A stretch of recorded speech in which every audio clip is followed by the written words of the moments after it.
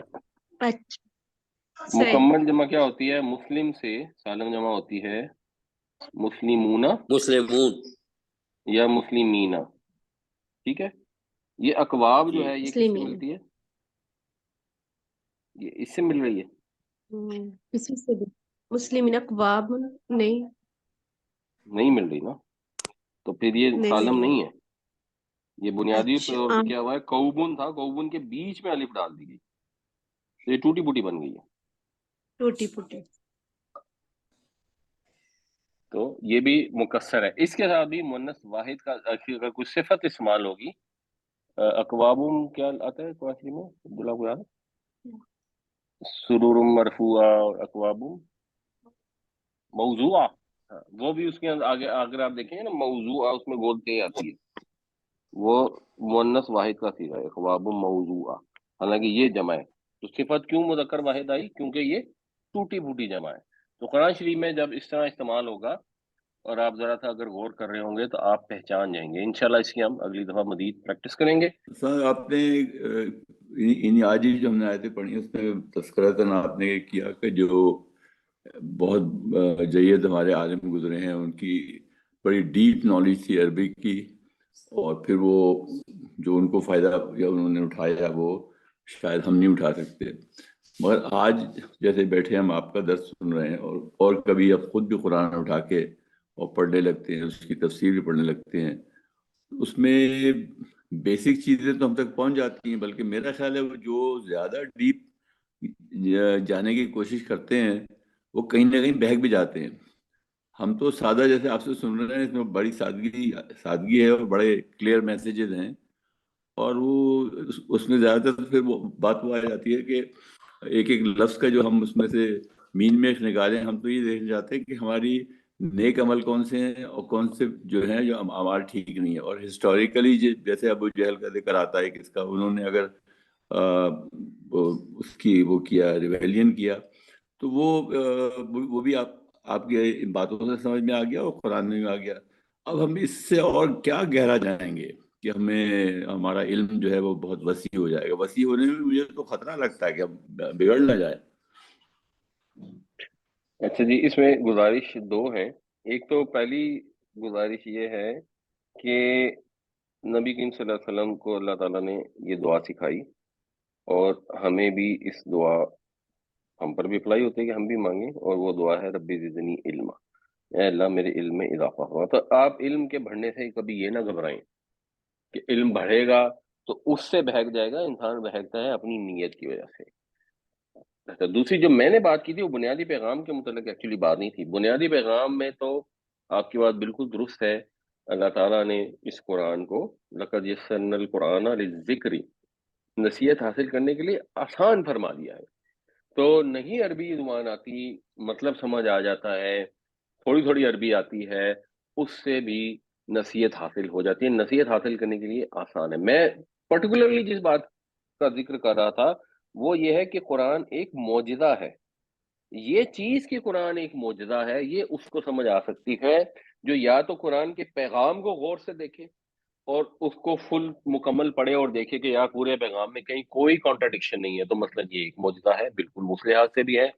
یا جو کوئک جن لوگوں کو پتہ لگتا تھا، وہ میں پرانے علماء کا ذکر نہیں کر رہا تھا، میں قریش والوں کا ذکر کر رہا تھا، مکے کے اس وقت کے لوگ، کہ وہ چند آیتیں سنتے تھے اور سن کے ان کو سمجھ آ جاتی تھی کہ یہ خدا کا کلام ہے، اس کے علاوہ کسی کا کلام ہو نہیں سکتا۔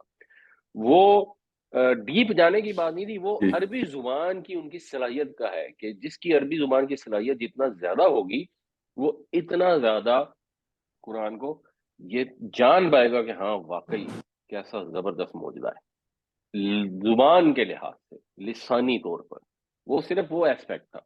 تو باقی قرآن کو ترجمے سے ہم پڑھ لیتے ہیں، سمجھتے ہیں، اس سے فائدہ ہوتا ہے، لیکن اگر عربی سمجھ آ رہی ہوگی تو اس کے اور فائدے یہ ہیں کہ جیسے مثال کے طور پر یہ ہمیں حکم دیا گیا ہے کہ نمازوں میں قرآن پڑھے گئے۔ اب جب نماز میں قرآن پڑھتے ہیں اور اتنی عربی آتی ہو کہ امام صاحب پڑھیں اور آپ کو سمجھ آ رہی ہو، تو اس سے جو اثر حاصل ہوتا ہے، اس سے جو نصیحت ملتی ہے، اس سے جو دل اللہ کی طرف مائل ہوتا ہے، وہ زبانی ترجمہ پڑھنے سے اتنا نہیں ہوتا۔ تو ظاہر جتنا زیادہ ہو اتنا بہتر ہے۔ فاروق صاحب کے کزن ہیں ہماری قرآن کلاس کے، اسلام آباد سے جوائن کرتے تھے اور ریگولر ممبر تھے۔ 19 دسمبر کو قضائے الہی سے ان کا انتقال ہو گیا۔ ان کے لیے دعا کیجیے، اللہ تعالیٰ انہیں جنت الفردوس میں جگہ عطا فرمائے، ان کی کمیوں کوتاہیوں خامیوں سے درگزر فرمائے۔ اللہم اغفر لہ ورحمہ وعافہ واعف عنہ۔ یا اللہ غلام مصطفیٰ صاحب کو معاف کر دے، ان پر رحم فرما، ان کی خطاؤں سے درگزر کر کے ان کو بخش دے۔ وَأَكْرِمْ نُزُلَهُ وَوَسِّعْ مُدْخَلَهُ، اور ان کی مہمانداری عمدہ طریقے سے فرمانا اور ان کی رہائش گاہ کو وسیع فرمانا، قبر کو کشادہ کرنا۔ وَاغْسِلْهُ بِالْمَاءِ وَالثَّلْجِ وَالْبَرَدِ وَنَقِّهِ مِنَ الْخَطَايَا كَمَا نَقَّيْتَ الثَّوْبَ الْأَبْيَضَ مِنَ الدَّنَسِ، اور ان کی خطاؤں کو پانی، برف اور اونوں سے دھو دے اور انہیں ایسے خطاؤں سے پاک کر دے جیسے سفید کپڑا مٹی سے پاک فرماتا ہے تو۔ وَأَبْدِلْهُ دَارًا خَيْرًا مِنْ دَارِهِ، اور ان کو بہتر گھر عطا فرما ان کے گھر سے۔ وَأَهْلًا خَيْرًا مِنْ أَهْلِهِ، اور بہتر گھر والے عطا فرما ان کے گھر والوں سے۔ وَزَوْجًا خَيْرًا مِنْ زَوْجِهِ، اور بہتر ساتھی عطا فرما ان کے ساتھی سے۔ وَأَدْخِلْهُ الْجَنَّةَ، اور انہیں جنت میں داخل فرما۔ وَأَعِذْهُ مِنْ عَذَابِ الْقَبْرِ وَمِنْ عَذَابِ النَّارِ، اور انہیں بچا، محفوظ رکھ قبر کے عذاب سے اور عذاب جہنم سے، آمین یا رب العالمین۔ تو آپ سب سے بھی درخواست ہے ان کے لیے مزید دعا کریں، اللہ تعالیٰ نے جو ان کو قرآن سے جوڑا تھا اس وجہ سے بھی ان کی خطاؤں سے درگزر فرمائے، ان کا اجر عظیم عطا فرمائے، اور ان کے پسماندگان کو صبر جمیل عطا فرمائے، آمین یا رب العالمین۔